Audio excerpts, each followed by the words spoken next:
Oremos por la palabra esta mañana. Amado Señor, bendito Padre, gracias. Nos has regalado hoy una mañana muy bonita, con alegría, con gozo. Y ahora, Señor, la oportunidad de meditar en tu preciosa, gloriosa, maravillosa palabra. En esta iglesia le damos, Señor, la mayor importancia a tu palabra, Señor. Creemos que es la más grande bendición que tú nos hayas podido dejar. ¿Cuántos de nosotros, cuando no hemos sabido qué hacer, tu palabra nos ha indicado el camino? Y cuánta bendición hay cuando obedecemos tus consejos. Qué bueno es caminar a la luz de tu palabra. Cuántos dolores de cabeza nos evitamos cuando obedientemente acogemos nuestra vida a tu palabra. Háblanos en esta mañana, Señor, te lo pedimos en el nombre de Jesús. Amén. Acompáñame a 1 Corintios capítulo 16, último capítulo de 1 Corintios. Ya le dimos la vuelta al libro de 1 Corintios.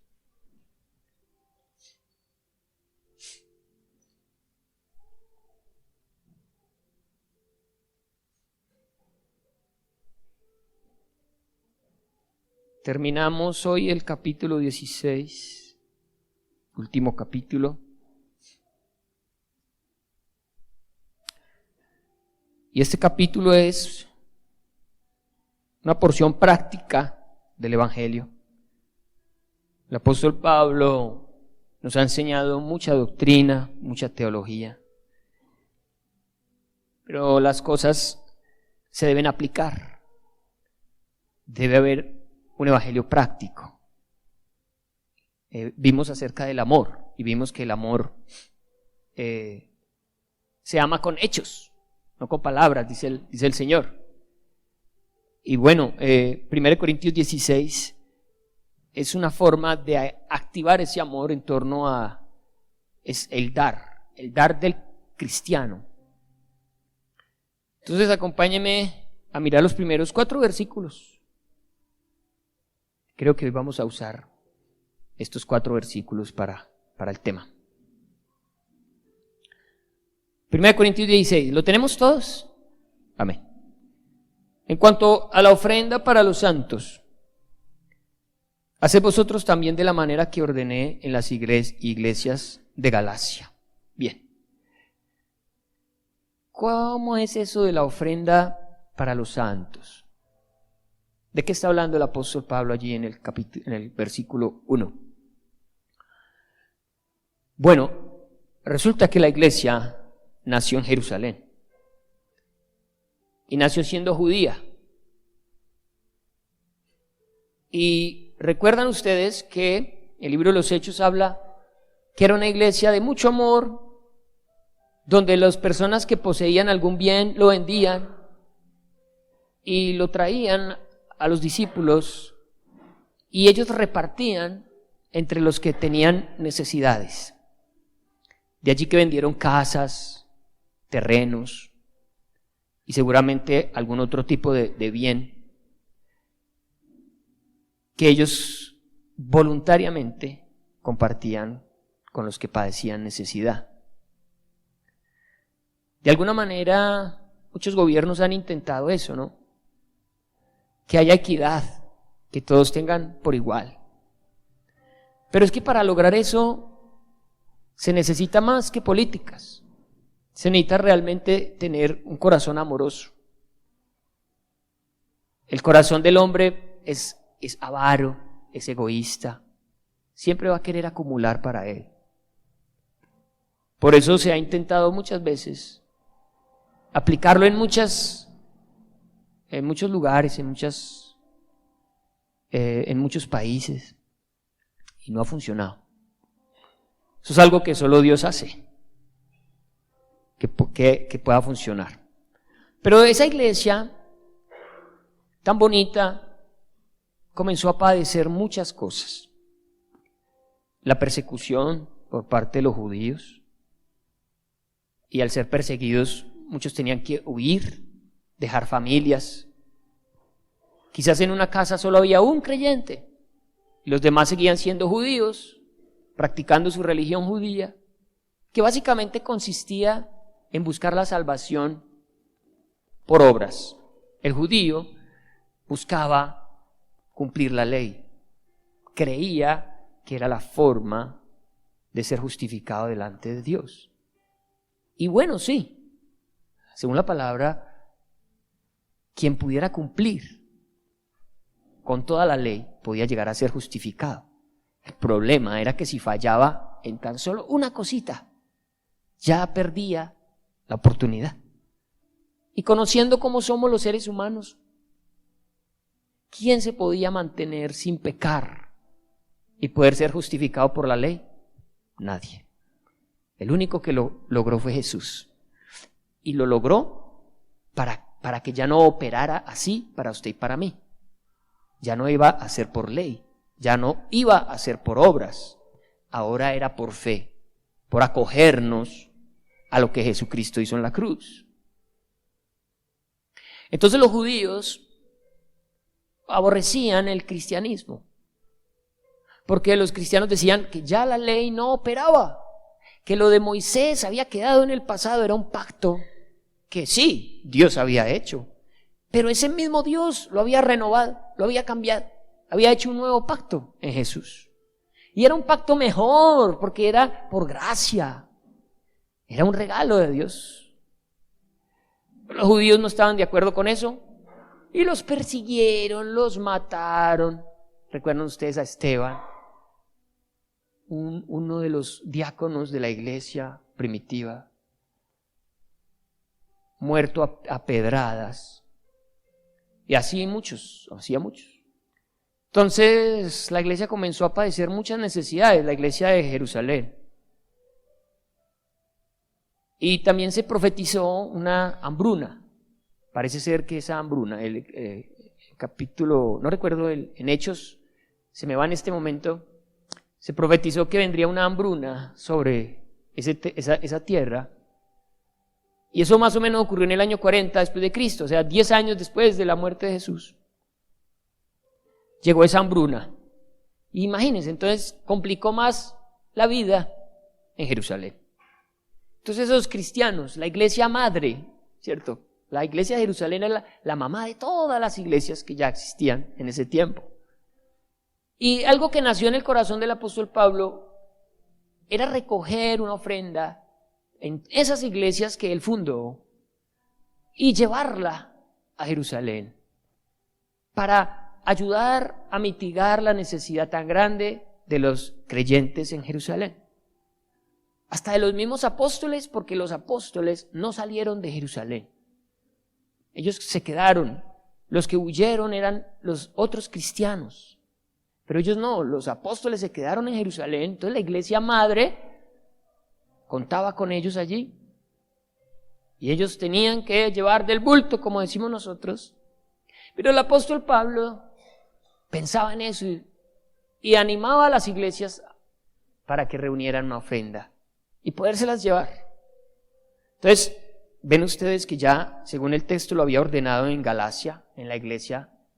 En nuestro Nuevo Testamento tenemos una carta que se llama Gálatas. Fue una que escribió el apóstol Pablo a la gente, a la iglesia de Galacia. Entonces él ya le había ordenado a ellos reunir una ofrenda para cubrir la necesidad de los hermanos de la iglesia en Jerusalén. Aparte de eso, él quería el compromiso de los gentiles, porque esta iglesia es gentil. Y él quería que no existieran divisiones entre cristianos judíos y cristianos gentiles, porque es una sola iglesia. Y quizás se podía llegar a pensar, ay no, esos son cristianos judíos, nosotros somos gentiles, no queremos nada con ellos. Pero en amor sí se necesita ser un solo pueblo. Y él quería enseñarles eso a ellos. Quería demostrarles que hay una sola iglesia. Aunque ellos estuvieran en Corinto, también había otra iglesia en Éfeso, en Galacia y en otros lugares. Por eso nosotros sabemos que aquí en Manizales no somos los únicos. También hay una iglesia en La Leonora, una iglesia en Chipre, una iglesia en todos los barrios de Manizales. Hay iglesias. Sigamos leyendo, aunque quiero que me acompañe Romanos 15, 25 y 26.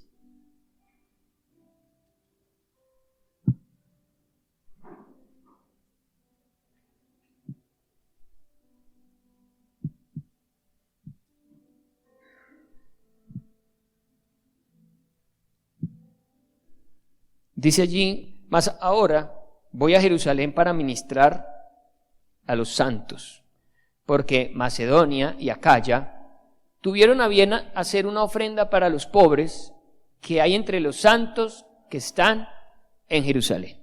Entonces, allí vemos que la ofrenda era para Jerusalén, para cubrir la necesidad de los cristianos en Jerusalén. Miren, el evangelio de la prosperidad pasa por alto esto. No siempre la iglesia va a tener plata. No siempre los cristianos van a estar bien. Porque se predica que si tú estás en pobreza es porque estás en pecado. Es porque estás bajo maldición. Pero no necesariamente. Por Cristo hay que padecer incluso hambre. Ellos padecieron hambre por Cristo. Fueron rechazados por su familia, por Cristo. Entonces no podemos enseñar algo así. Ven a Cristo que Él te va a llenar de plata. Ven a Cristo que Él te va a hacer realidad todos tus sueños. Y si no, entonces me voy de Cristo. Y así es. La gente llega a la iglesia, pasa un tiempo y dicen, como que me tumbaron. ¿A dónde está mi plata? ¿A dónde está mi casa? ¿A dónde está mi trabajo? ¿A dónde está la esposa que iba a conseguir en la iglesia? Porque muchos vienen a la iglesia a conseguir esposa. Y las muchachas a conseguir esposo. Y eso está bien, claro. Es mejor que usted se case con un cristianito, con una cristianita, aunque no es garantía.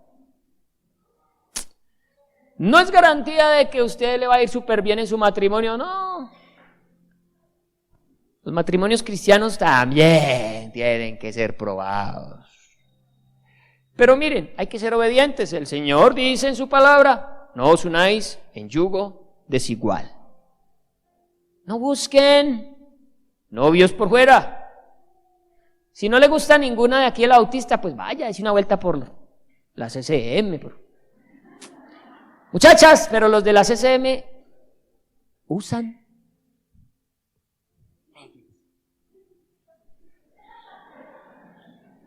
O sea, aquí entre nos. Oh.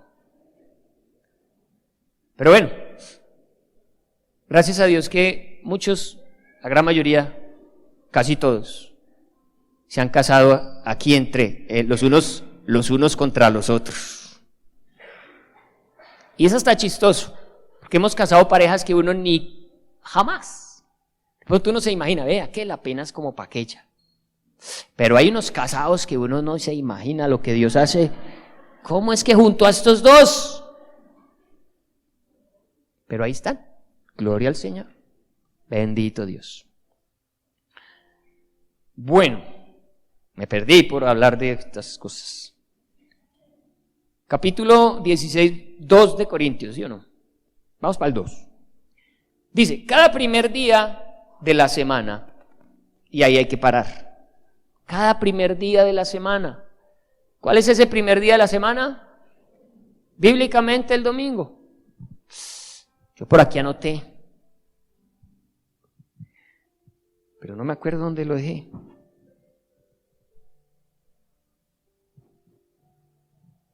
Ya le voy a decir.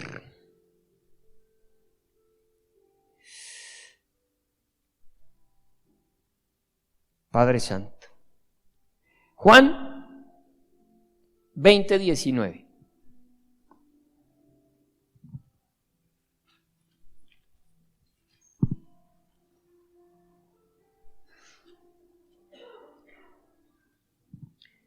Juan 20:19 dice: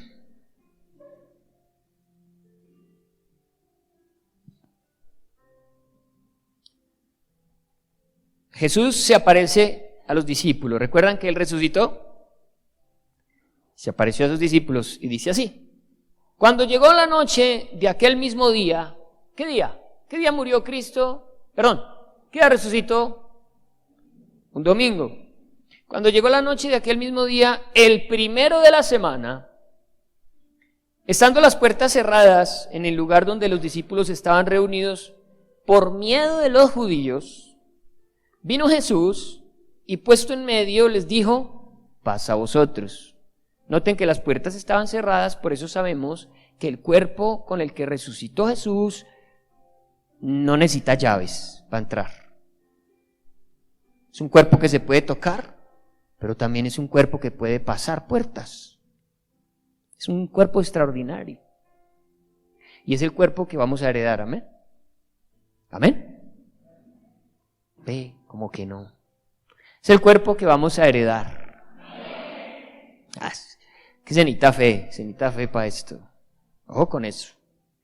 Pasa a vosotros, dijo Jesús. Y cuando les hubo dicho esto, les mostró las manos y el costado, y los discípulos se regocijaron viendo al Señor. Bien. A los 8 días, o sea, cuando uno dice a los 8 días, ¿qué día viene a ser? El otro domingo, versículo 24. Pero Tomás, uno de los 12, llamado Dídimo, no estaba con ellos cuando Jesús vino, o sea que no estuvo en el culto del primer domingo. Oiga, qué bonito, el primer culto que tuvo la iglesia el domingo fue con Jesús ahí resucitado. Pero Tomás se había ido para la Rochela ese domingo. ¿Es pecado irse a la Rochela? Bueno, no es pecado. Pero usted se pierde de algo también. Si a usted le resulta un paseo un domingo a la Rochela con su familia, pues vaya. Gloria al Señor por eso. Pero no lo coja de costumbre. Pues dice la palabra que muchos se acostumbraron a no congregarse. Y no volvieron a la iglesia. Y dice el Señor que cuando vean ustedes que el día se acerca, el día final, es cuando más tenemos que estar congregados, cerquita. Necesitamos la compañía del hermano, el consejo, la amistad. Si usted se aleja de la iglesia, el mundo lo va a arrastrar. Se va a enfriar. Ni cuenta se va a dar. Usted ni cuenta se da. La enfriada es suavecita, suavecita, suavecita. Y cuando menos piense, usted está frío. Por eso no es bueno dejarnos de congregar. Pero maravilloso este primer culto que tuvo la iglesia con Cristo mismo ahí resucitado. Pero Él prometió estar también aquí con nosotros en este lugar, ahora, en este momento. Ese mismo Cristo. Por eso es que nos gozamos cuando venimos a congregarnos. Entonces Dídimo no estaba con ellos cuando Jesús vino. Aquí dice mi versión, porque estaba en la Rochela. Punto aparte. Le dijeron pues los otros discípulos, al Señor hemos visto. Él les dijo, si no viere en sus manos la señal de los clavos y metiere mi dedo en el lugar de los clavos y metiere mi mano en su costado, no creeré. 8 días después, o sea, ese domingo, estaban otra vez sus discípulos dentro y con ellos Tomás. Ahora sí Tomás no se fue. Llegó Jesús, estando las puertas cerradas. Y se puso en medio y les dijo, paz a vosotros. Luego dijo a Tomás, pon aquí tu dedo y mira mis manos, y acerca tu mano y métela en mi costado, y no seas incrédulo, sino creyente. Es por esta razón que la iglesia cristiana evangélica se congrega los domingos. De ahí en adelante la iglesia se siguió reuniendo los domingos para adorar la resurrección de Jesucristo. Los domingos se celebra la resurrección de Jesucristo. Por eso es una fiesta y por eso ahorita saltamos y brincamos, porque Cristo está vivo. Y es motivo de gozo y de alegría para nosotros. Los judíos, en cambio, tenían por costumbre el día que le entregaban al Señor era el sábado. Muchos dicen que nos tenemos que congregar los sábados porque así era en el Antiguo Testamento y porque hay un mandamiento que lo dice también. Pero Cristo, el dueño de su palabra y del universo, cambió. Dijo, no, se me antoja resucitar un domingo y que celebren los domingos. Por esa razón es que si a usted le preguntan que por qué usted se reúne un domingo, usted le va a decir, porque Jesús resucitó un domingo y la iglesia desde el primer día se reunió un domingo.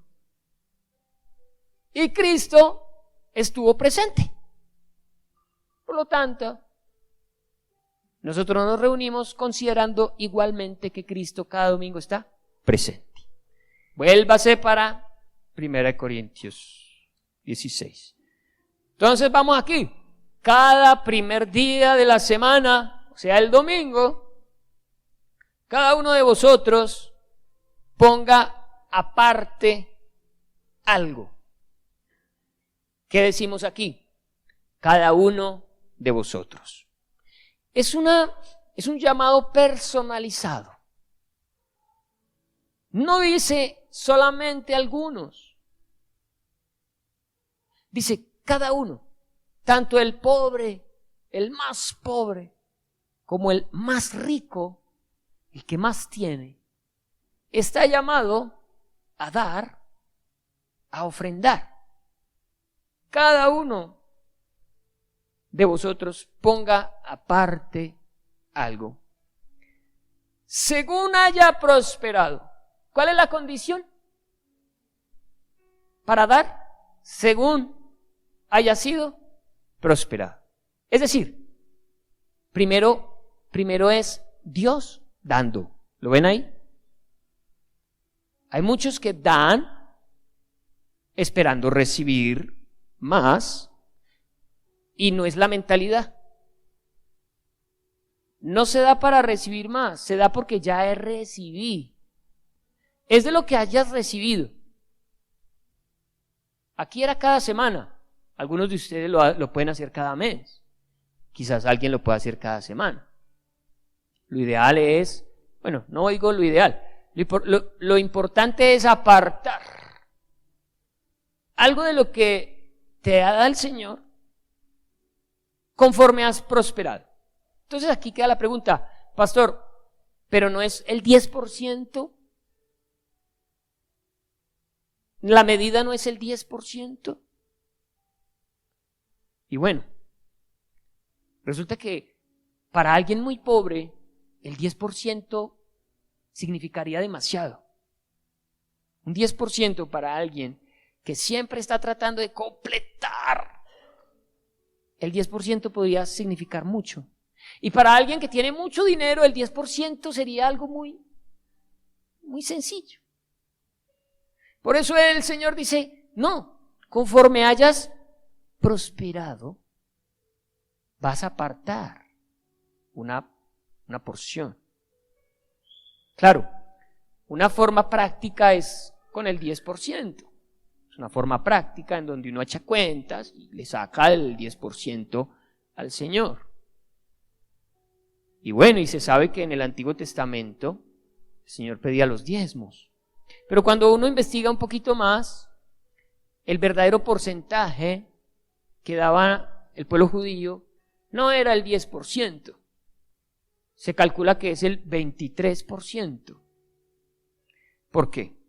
Porque un primer 10% era el diezmo normal.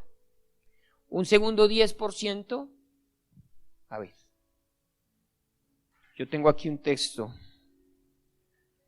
también. Acompáñeme. Levítico 27:30.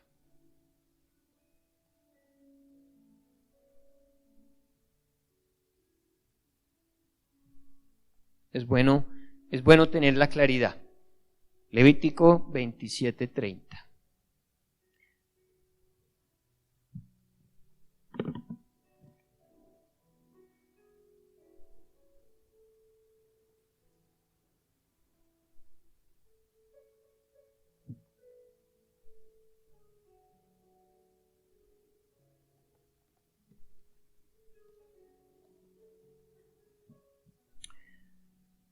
Dice la palabra, y el diezmo de la tierra, así de la simiente de la tierra como del fruto de los árboles de Jehová es cosa dedicada a Jehová.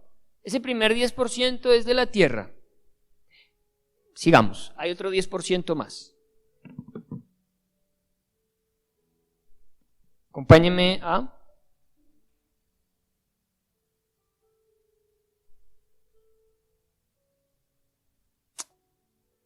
A ver, Números 18, 21.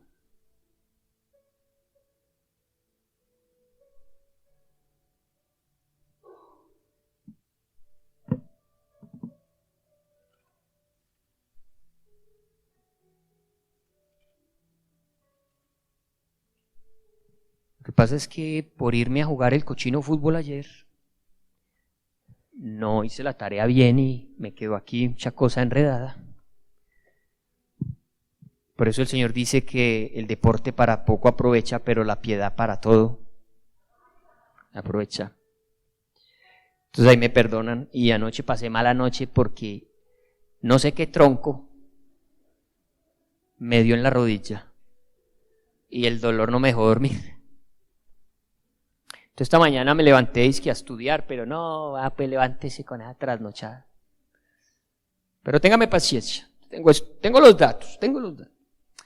Número 18, 21 dice: y he aquí, yo he dado a los hijos de Leví todos los diezmos en Israel por heredad, por su ministerio, por cuanto ellos sirven en el ministerio del tabernáculo de reunión. Ese porcentaje se le entregaba a los levitas, a los sacerdotes, para que vivieran de esos diezmos. Versículo 26. Así hablarás a los levitas y les dirás: cuando toméis de los hijos de Israel los diezmos que os he dado de ellos por vuestra heredad, vosotros presentaréis de ellos en ofrenda mecida a Jehová el diezmo de los diezmos. Entonces también a los levitas les correspondía sacar el diezmo. Nosotros como pastores diezmamos de lo que la iglesia nos da, pero también como iglesia el 10% de todas las ofrendas que entran a la iglesia de los diezmos se envían para Bogotá, para la denominación bautista, un 7% va a Bogotá, un 3% va para la regional del eje cafetero. Entonces nosotros también sacamos el diezmo de los diezmos, porque es bíblico. Necesitamos tener una autoridad sobre nosotros, sobre nuestra cabeza, a quien honrar. Por eso lo hacemos. Sigamos. Antes de que se me duerma, piense en el partido de Colombia ahorita y verá que se entusiasma. Acompáñeme a Deuteronomio 14.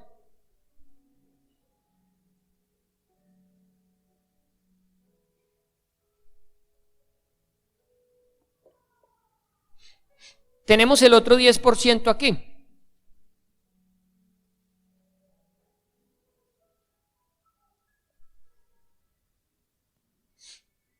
Versículo 22.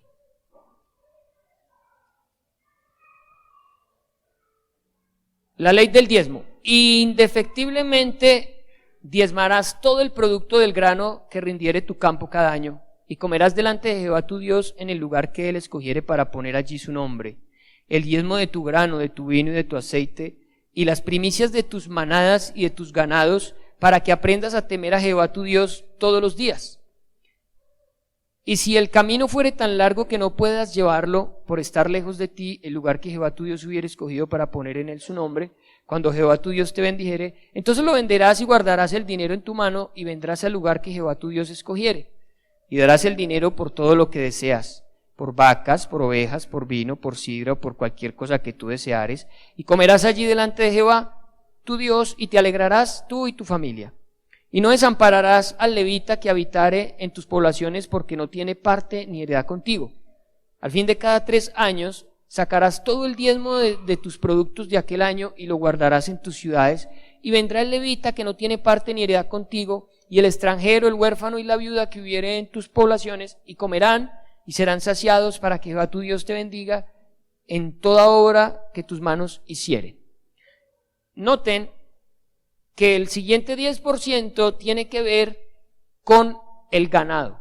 El primer 10% es de la tierra, el segundo 10% es del ganado, y hay otro 3%, porque noten ustedes que cada 3 años se iba a apartar otro 10%, entonces si usted distribuye el 10% en 3, daría 3.33, por lo que se sabe entonces que un levita que un israelita anualmente aportaba el 23% de sus ingresos al gobierno teocrático de Israel, porque eran los levitas los que gobernaban.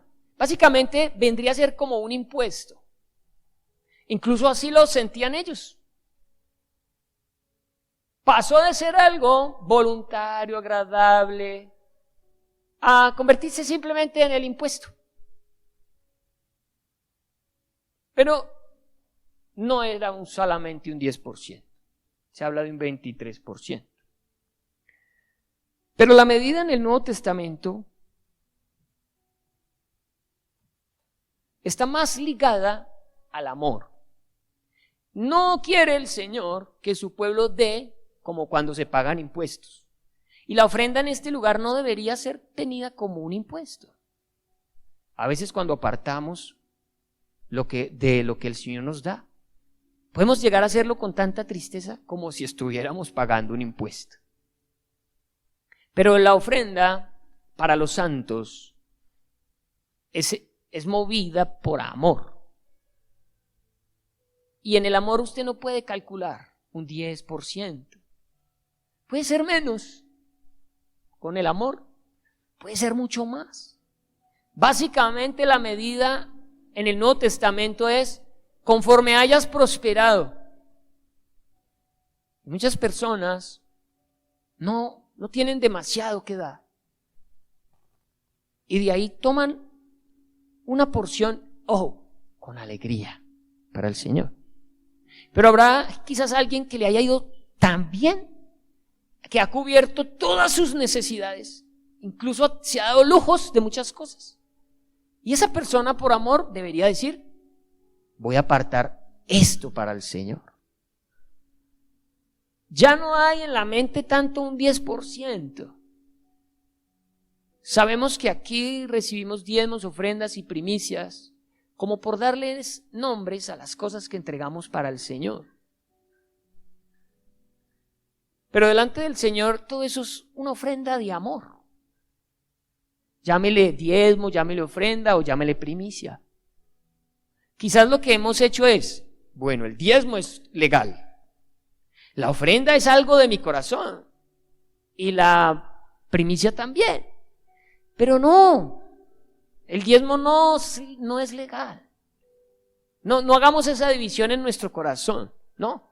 Simplemente, cuando tú recibes la bendición que te da el Señor por tu trabajo, tu negocio, una ofrenda de alguien, lo que sea, frente a ese recurso, lo que debe haber en tu corazón es amor. Ve, ¿cuánto aparto para ofrendar? No se debe hacer al final del proceso, porque si tú recibes la bendición de Dios y comienzas a pagar todo lo que debes, cuando vas a mirar, ay, no me quedó nada para el Señor. Seguramente pasa así. Por eso, cuando recibas una bendición, piensa cuánto vas a apartar para el Señor. ¿Cuánto vas a apartar?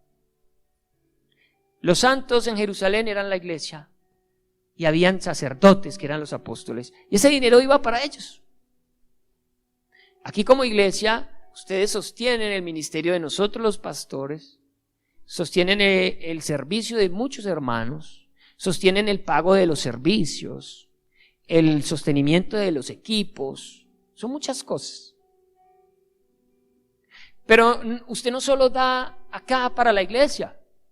El dar, usted no puede decir, bueno, yo ya di en la iglesia, ya la gente afuera de malas. Así eran los judíos, los fariseos. Decían que era corbán, o sea, mi ofrenda a Dios significa corbán. El dinero que voy a llevar al templo. Pero si mis padres estaban necesitados de algo, yo muy caripelado podía ir y decirles, ay, papá, mamá, qué pena. Les toca aguantar hambre esta semana porque todo lo di en el templo. Y el Señor les recriminó eso. No. Es que el dar del cristiano no se limita solo, como también mucha gente lo hace, voy a comprar un mercadito y se lo doy a los pobres. Como que calman la conciencia.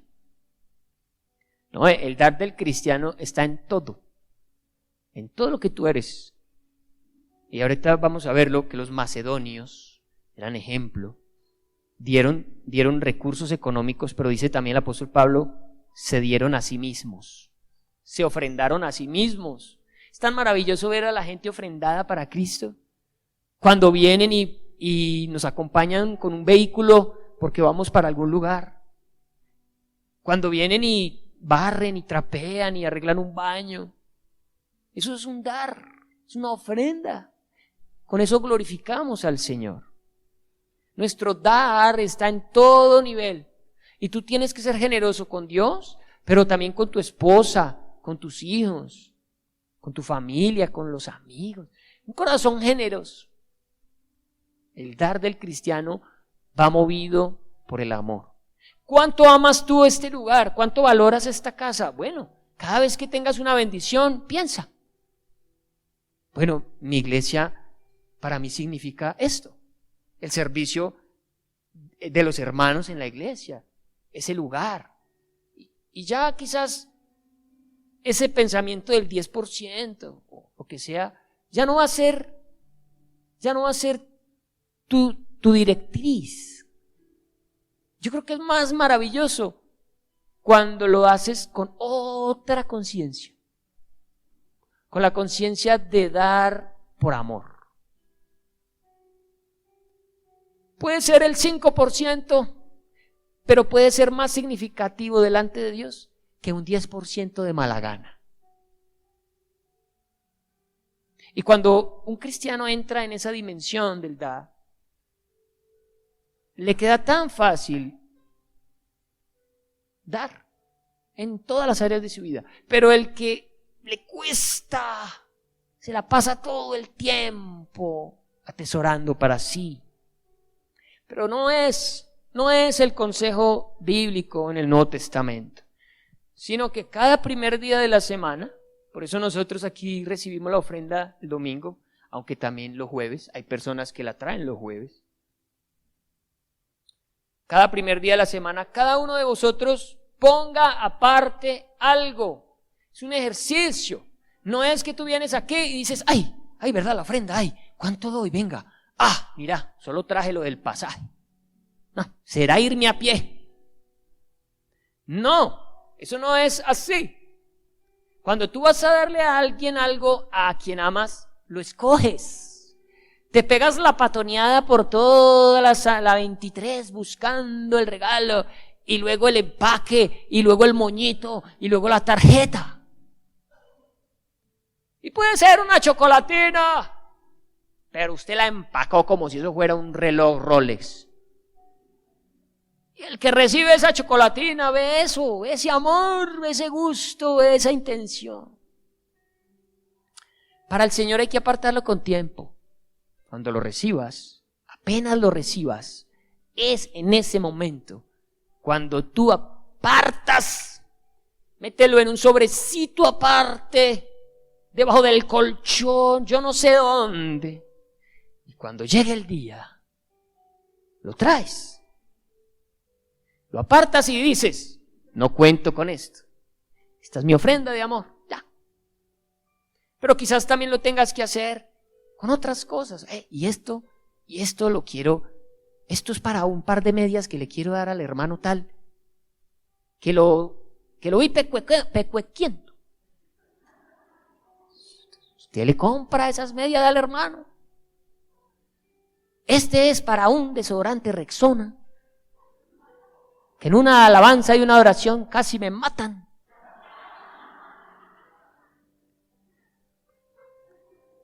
Entonces usted llega con el regalo y dice, hermano, para que adore al Señor con toda libertad.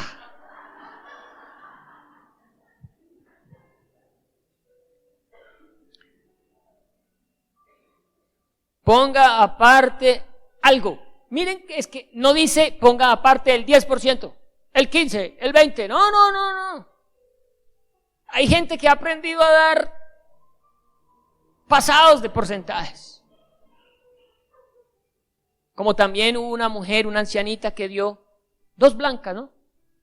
Las 2 blancas. Porque si hubieran sido 2 negras, valen más las negras. Las negras trabajan. 2 blancas, 2 moneditas que parece ser no había forma más de cambiarla. No había más, de ahí para abajo no había más. Dio todo su sustento. No era mucho, humanamente, económicamente, pero lo que significó para ella fue demasiado. Fue todo su sustento. Sigamos. Ponga aparte algo. Según haya prosperado. ¿Y sabe qué es bonito? Que el que es generoso prospera. Oiga, prospera. Las personas generosas nunca les falta nada. Es tan chévere. Y no estoy hablando de cristianos. Yo conozco gente que no es cristiana, pero son generosos. Y se les cumple el hecho de que dan y reciben. Y aquí es bueno que no pensemos solo en, como alguna vez nos enseñaron, si tú siembras una corbata, el Señor te dará 10 corbatas. Si tú siembras un reloj Casio, el Señor te dará un Rolex. Y no. Muchos nos frustramos porque dimos con esa intención y no apareció el Rolex, no aparecieron las 10 corbatas. Pero cuando tú das con amor, te garantizo vas a ser una persona acompañada de gente, querida por las personas, rodeada del bien y del favor de Dios.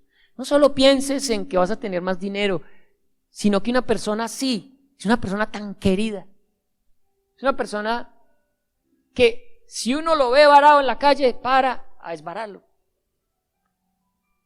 Lo conocen por generoso, a un generoso le va bien, donde lo pongan. Y el generoso lo hace porque, oiga, es como con un hijo, un hijo, ¿qué tal yo decirle a Danielito, chino, le voy a dar el desayuno, pero cuando sea profesional, me regala un par de zapatos? Uno le da al hijo, uno le da, no sé qué pase con él en el futuro, si sea buen hijo o no, si me meta a un ancianato y me deje por allá solo, o vaya conmigo hasta el último. Pero uno de papá no lo piensa así. Nadie se pone a echar esos cálculos. Uno es papá, uno da y punto. Ponga aparte algo, según haya prosperado, guardándolo. Guárdelo, porque si no se lo mecatea. ¿Cuántos de nosotros hemos apartado? Y resulta que aparece una necesidad a última hora. ¿Y usted qué piensa? Voltea a ver la ofrenda. Le figuró a la ofrenda. No, aquí el consejo es, guárdelo. Olvídese de él. Ya no cuenta para usted. Usted lo entregó. La ofrenda que usted deposita aquí, usted no la depositó aquí, la entregó allá en su casa cuando la apartó. Ya le puso nombre a eso. Esto es del Señor. Listo. Ya del traerlo aquí, pues simplemente es el lugar donde se les da uso a esos recursos. Pero por favor, guardándolo, para que cuando yo llegue no se recojan entonces ofrendas. Bueno, aquí también hay algo específico de la iglesia de Corinto. El apóstol Pablo quería que esa ofrenda fuera constante. Cada domingo ellos pudieran ir apartando. Seguramente lo habrían traído al templo o al lugar donde se reunían, porque imagínense que en ese tiempo era común que los templos funcionaran como bancos, como cajas fuertes. La gente guardaba sus propios recursos y tesoros en un lugar en el templo. Se sentían seguros guardándolos allá. Entonces es muy posible que ellos, como es la cultura, lo guardaran trayéndolo cada domingo allá en el templo, en la iglesia. Y el apóstol dice, para que cuando yo vaya, no tengamos que a última hora pedir una ofrenda, sino que fue una ofrenda que se ahorró durante tiempo. Y él pensaba también en que fuera una buena ofrenda, porque la necesidad en Jerusalén era bastante. Y también no quería que a última hora se hiciera. Es algo que hay que hacer con tiempo. Es algo que tú tienes que hacer con tiempo. Y cuando haya llegado, a quienes hubieres designado por carta, a estos enviaré para que lleven vuestro donativo a Jerusalén. Él quería garantizar el manejo transparente de los recursos. Que hubieran otras personas designadas para constatar que tanto dinero se envió, tanto dinero llega. Él se lavaba las manos porque como lo tenían muchos, lo tenían en la mala. Pudieran decir, ¡ay, el apóstol Pablo se va a mecatear esa plata! ¿Quién sabe qué va a hacer con eso? Entonces, para evitar esos problemas, él no lo hacía solo. Gente de confianza de la misma iglesia se percataba del uso que se les daba a esos recursos. Aquí en nuestra iglesia es igualito. Yo cuento con un equipo de 3 personas, Alejita Arias, mi amada suegra, ella no cuenta por ser mi suegra, y Marcelita. Ellas son tesoreras, llevan contabilidad, Alejita lleva una contabilidad muy organizada y tenemos una hermana contadora. Se congregaba con nosotros aquí, se tuvo que ir para Pereira, pero desde Pereira nos asesora. De manera que todo lo que se recibe aquí en la iglesia es contabilizado minuciosamente. Y usted perfectamente puede decirle a ellas cómo va la cosa. Finalizando el año pasado hicimos un balance general y dimos a conocer a los hermanos ese balance, cómo nos fue, en qué se invirtió, en qué se gastó. Y eso es bueno que ustedes lo sepan. Para el próximo balance seguramente los invitaremos y ellas mostrarán eso, para que ustedes sepan en qué se invierten esos recursos, para que no exista la idea de que todo se los lleva al pastor. Y como me ven siempre tan pintoso, tan bien alimentado, con tanta presencia, yo también dudaría. Yo les doy toda la razón. Porque el que es bonito es bonito. Pero bueno, entonces la iglesia cuenta con ese recurso. Personas que contabilizan, que se lleva de todo cuentas y de todo se pide recibo. Cuando se compra algo, todo tiene un recibo que apoye el gasto. Hay una contabilidad completa aquí. Usted está en toda la libertad de arrimarse a Alejita y decirle, yo sí quisiera ver eso. Bien, puede. No tiene problema. Lo puede hacer. El apóstol Pablo lo hacía. Él sabía que manejar recursos es delicado. Y él se curaba en salud. Enviaré, y cuando haya llegado a quienes hubierais designado por carta, a estos enviaré para que lleven vuestro donativo a Jerusalén. Y si fuere propio, que yo también vaya, entonces irán conmigo. Si a ustedes les parece que yo puedo ir, yo voy también. Porque a él también le gustaría verle la cara a esas personitas cuando recibieran esa ayuda. ¿Cómo se sentiría usted que le llegaran con un mercadito cuando usted tiene esa alacena barrida? Eso da mucha alegría, ¿cierto? Usted puede darle a otra persona. Bien. Este tema se continúa en 2 Corintios capítulo 8 y 9. 9 meses después de que él les habla esto a ellos todavía no han reunido la ofrenda. Y él como que vuelve y les recuerda, muchachos, acuérdense que habíamos quedado en algo. Háganlo. Muévanse a amor por sus hermanos. Acompáñenme a 2 Corintios 8.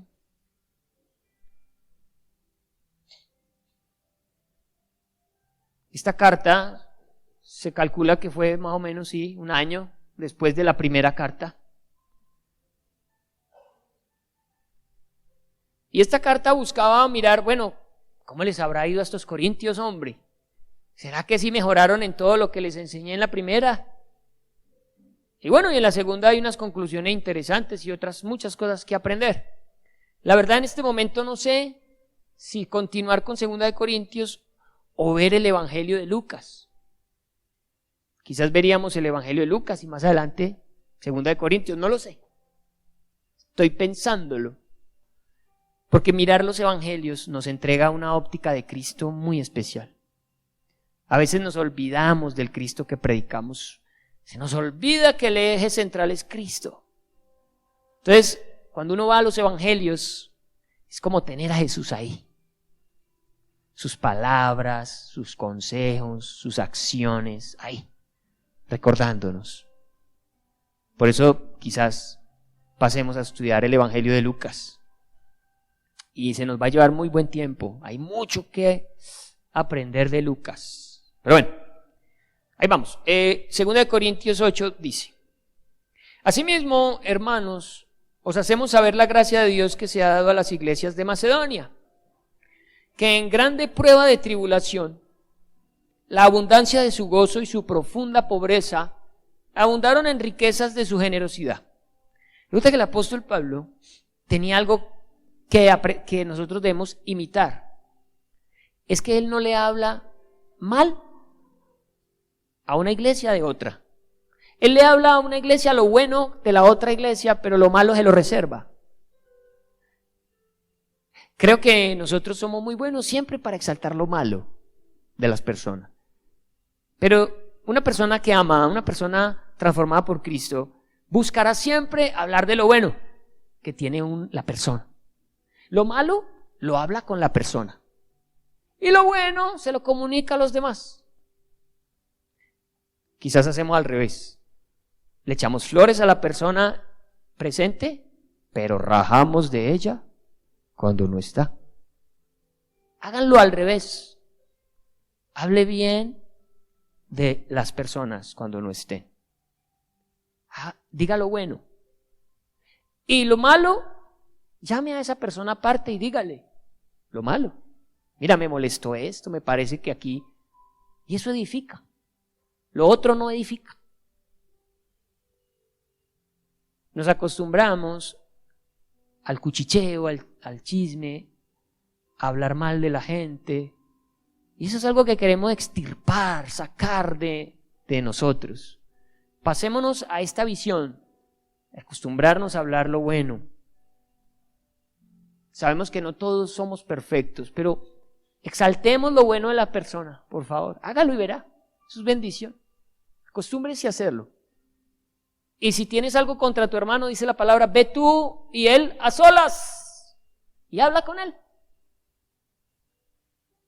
Entonces el apóstol les dice, vea muchachos, la iglesia de Macedonia, sí, seguramente la iglesia de Macedonia tenía muchos errores, pero él no les va a decir eso, les va a decir, mira que la iglesia de Macedonia son pobres, porque la iglesia de Corinto era una iglesia billetuda, tenía gente con mucha plata y también tenía pobres, pero la de Macedonia en su gran mayoría era gente muy pobre. Y por ahí hay un dicho, que el pobre le ayuda al pobre. Es más fácil que un pobre le ayude a otro pobre a que un rico le ayude a un pobre. Aquí más o menos se ve eso.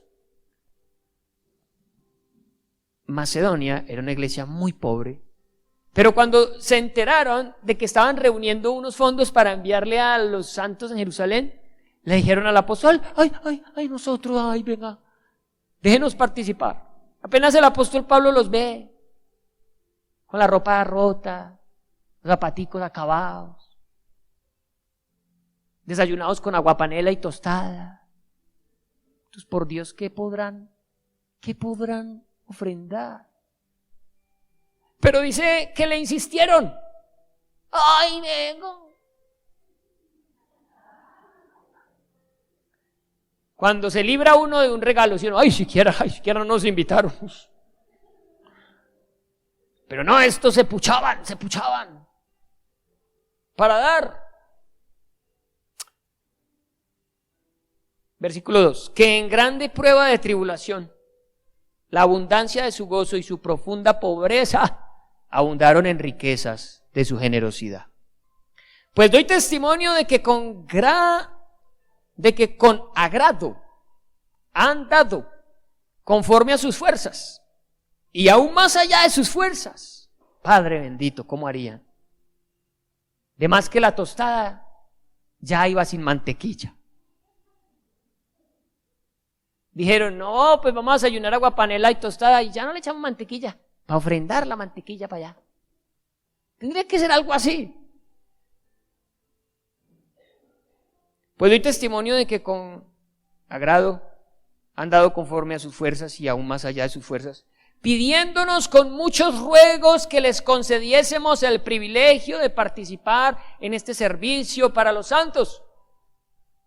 Él buscaba avergonzar a los corintios con el ejemplo de Macedonia.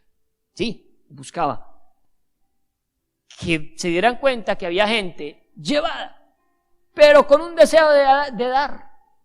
Y ellos, que vivían en tanta comodidad, todavía no habían resuelto el tema.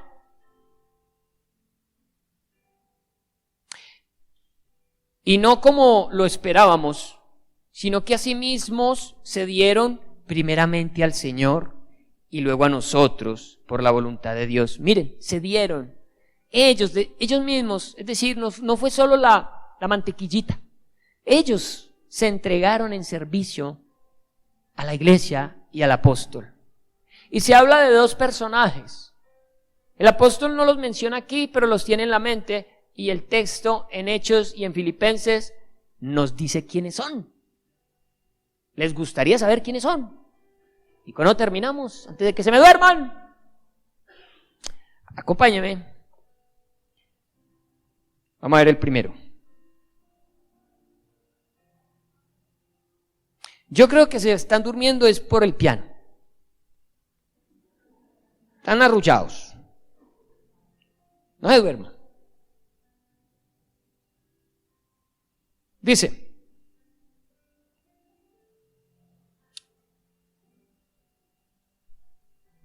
Hechos 28:2, nos hablan de un hombre llamado Aristarco.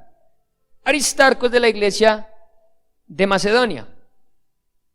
Hechos 28:2.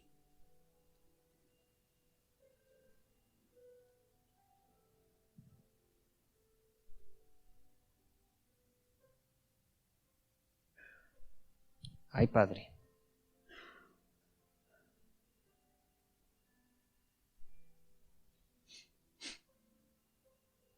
Me equivoqué. A ver, alguien que me ayude a encontrar a Aristarco por ahí en Hechos 28. ¿Será 12?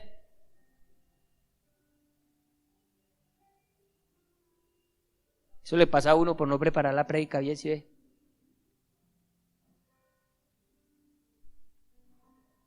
Ay, hombre, no lo encontré. Señora. Uy, pero está bien diferente. 19:24, Hechos 19:24 dice, porque un platero llamado Demetrio que hacía, China, es Aristarco. ¿Sí? ¿Dónde está? 19:29, allá.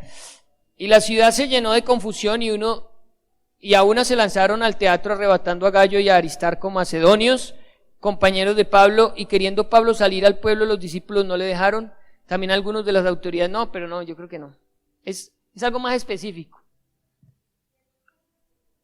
27:2, va a ser ese. 27:2.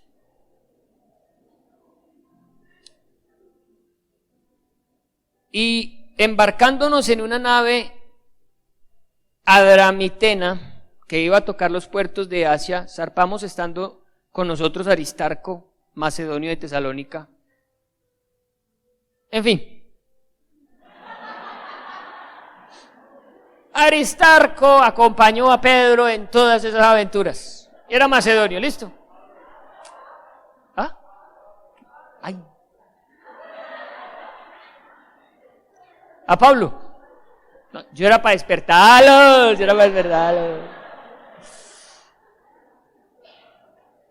Era un compañero de viajes del apóstol Pablo. Era macedonio. Se entregó en servicio a la iglesia acompañando a Pablo. Y el otro, un hombre, una belleza para los que van a tener hijos varones, Epafrodito. Epafrodito, Filipenses 2:26. Espero haberle pegado al texto. Filipenses 2:26.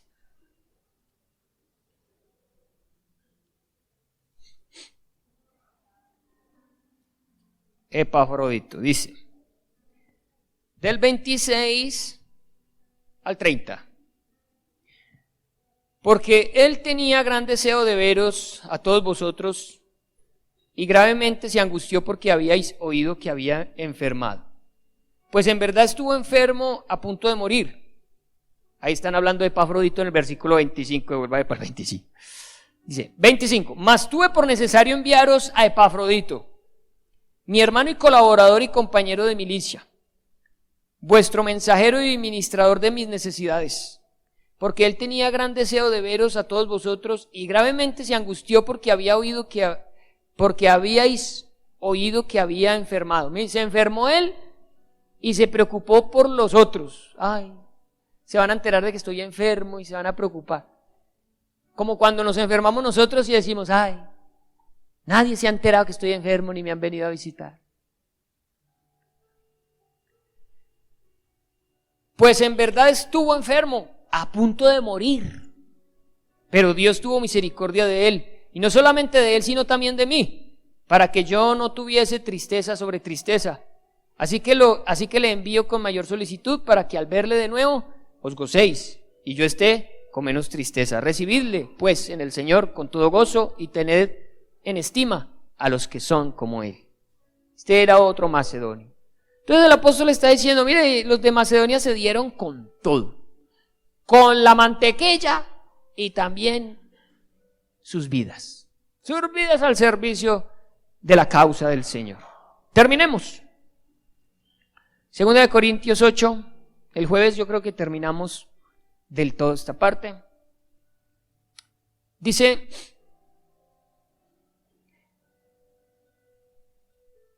de manera, versículo 6, que exhortamos a Tito para que tal como comenzó antes, asimismo acabe también entre vosotros esta obra de gracia. Por tanto, como en todo abundáis en fe, en palabra, en ciencia, en toda solicitud y en vuestro amor para con nosotros, abundad también en esta gracia. Entonces él les da ese ejemplo de los macedonios y les dice, si ellos lo hicieron así, que no tenían forma, ustedes ¿cómo no lo van a hacer?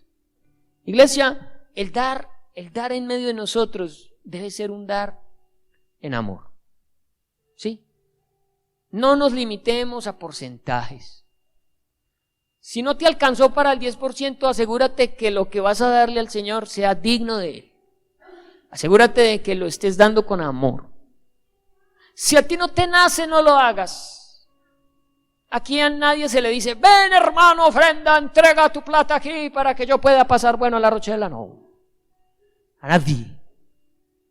El Señor sostiene este ministerio, sostiene esta casa y Él verá que nos ayude Él. Que cuando alcanza muy bien, que cuando sobra mejor, pero que cuando no ha alcanzado, también Él ha sido fiel y nos ha ayudado. Y uno de pastor tiene que saber que uno no depende de los diezmos y las ofrendas. Por eso los pastores dicen, no, yo necesito que mi iglesia crezca, yo necesito ser pastor de multitudes. Y el Señor le dice a uno, sí, y si lo tengo para pastorear 20 pelagatos, ¿qué? ¿Me va a tirar el trabajito? No, Señor, es como tú quieras. Pero hay que aprender. Hay que aprender que uno le sirve al Señor por gracia también. Y si en eso el Señor lo bendice a uno, amén. Y yo le doy gracias a Dios porque aquí la iglesia me bendice mucho. Tenía un tiesto de celular, una porquería de celular. Y un día bregándome a comunicar con la hermana Eli Heredo no quiso. Y unas hermanas se enteraron, o hermanos, yo no sé, y me cayeron con esta belleza. Un Huawei. Hasta me asusté, dije, ay, Huawei. Ahora con todos los problemas. Pero nada, los que tenemos Huawei sabemos que el Señor nos va a bendecir con un sistema operativo mucho mejor. Amén, aleluya. Y es bonito porque uno recibe eso y uno sabe que eso viene de un corazón agradecido, chévere, qué bueno, que uno no salió a pedir, ay venga regáleme un celular, ay venga, ay no sea malito, ay vea que yo soy su pastora, no, eso resulta, y si no es por un lado será por el otro, amén, pero que usted dé con amor, vea, su responsabilidad es con qué corazón da.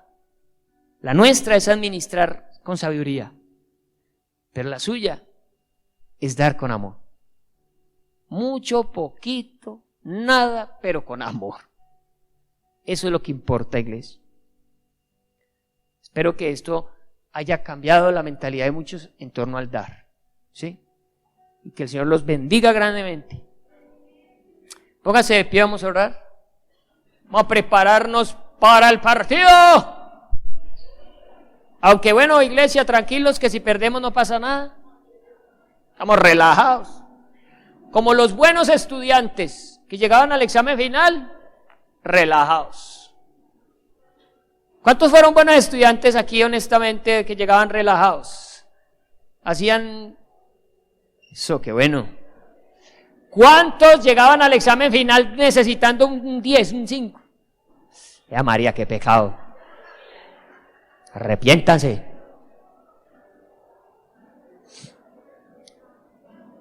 Bueno, hoy tenemos la alegría de saber que no dependemos de nada. Ya pasamos. Oremos. Vamos a bajar un televisor de esos para los que quieran ver el partido. Si pronto tiene afán, fresco, se queda, almuerza, ve el partido aquí con nosotros. Se echa Rexona, tranquilo, para que pueda celebrar. Están todos cordialmente invitados. Acompáñame entonces a orar. Padre Santo, bendito Señor, gracias por tu preciosa palabra, por este tiempo aquí en la iglesia, por tus hijos en este lugar, por el corazón de ellos. Yo quiero pedirte para que nos ayudes en torno al dar. Porque nacemos con un corazón muy mezquino, muy egoísta, y nos cuesta dar. Nos cuesta sacrificarnos por otros. Pero qué bueno, Señor, encontrar una iglesia con un corazón de servicio. Una iglesia que se entrega a sí misma. No todo es dinero. El tiempo, la compañía, una manito de ayuda. Un consejo. Señor, enséñanos a entregarnos primero nosotros, con todo nuestro ser. Muchos de nosotros tenemos tantas ocupaciones que no nos queda tiempo para servirle a nadie, que no nos queda tiempo para ayudarle a alguien. Ayúdanos a tener también tiempos de calidad para ayudar a otros, que la vida no se nos vaya corriendo en torno a solamente afanes de esta vida. Que podamos tener el tiempo de ayudarle a un hermano, de ayudarle a un vecino, de acompañar a alguien al médico, de acompañar a alguien en medio de una enfermedad. Siembra entre nosotros un amor sincero, verdadero, práctico. Que podamos contar los unos con los otros, que podamos llamarnos, saber que ahí va a haber alguien que nos va a venir a ayudar. De saber que aquí la iglesia va siempre a contar con personitas que ayudan. Tú has levantado un grupo que sirve en esta casa, pero hay muchas otras personitas que lo pueden hacer. Y muchas veces los que sirven siempre pues se cansan, se agotan, es normal. Pero qué bueno que exista un relevo, qué bueno que alguien también diga, yo quiero ayudar, yo quiero servir. ¿Qué hay para hacer? Pero Señor, no queremos que sea porque nos vean o porque nos piden el favor. No, que sea natural, que nos nazca. Eso es lo verdaderamente importante, lo que se hace de corazón. así sea simple, así sea pequeño, así sea sencillo, así como estos macedonios. Quizás esa ofrendita era pequeñita, pero contaba con más amor que cualquier otra. Y eso es bonito, Padre. Que entre nosotros fortalezcas esos lazos de amor y que a la hora de ofrendar y de dar no nos limiten los porcentajes, sino un deseo por hacerlo bien. Tú te diste completo por nosotros. El evangelio consiste en alguien que se dio completamente. Pues entonces ahora nosotros nos damos también por otros. Que esa sea la mentalidad de un creyente en esta casa.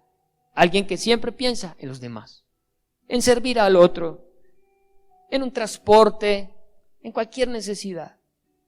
Poder estar atentos, Señor, cuando el hermano necesite algo y que nosotros podamos cubrirle esa necesidad. Bendícenos en esta tarde. Vamos a pasar aquí un tiempo, Señor, como iglesia, que disfrutemos, que haya paz en Colombia después de los partidos, que no haya violencia, que esto sirva para bendición, no para maldición. Ten misericordia de Colombia, Señor, y enséñanos a celebrar con prudencia. Lleva con bien a tus hijos, los que van para sus casas, que tengan una feliz tarde, en compañía de sus familias o a descansar. Que sea un tiempo de bendición. Y toda esta semana la consagramos a ti, Padre. Declaramos será una semana de bendición. Las personas que necesitan esta semana hacer algo importante contarán con tu ayuda. Iglesia, pon todas esas cosas en las manos del Señor y dile: Señor, yo creo que tú me vas a ayudar esta semana en estos problemas, dificultades. Tú vas a estar conmigo, yo confío en ti, yo espero en ti. Y vivan la semana confiados, gócense en el Señor, porque Él está con nosotros. Amén. Que el Señor los bendiga. Feliz tarde.